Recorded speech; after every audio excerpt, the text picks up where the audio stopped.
So ngayon, hindi matutuloy yung laban namin ni yung Tolentino Brothers, yung malaki.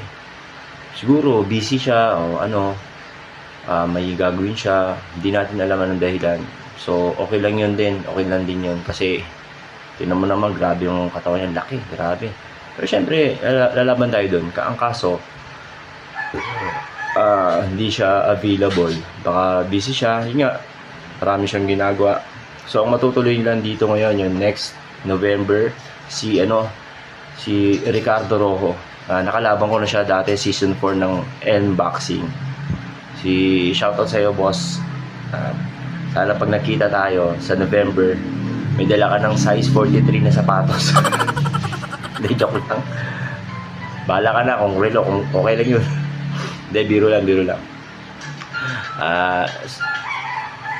See you on November. Next bout, inshallah, ha?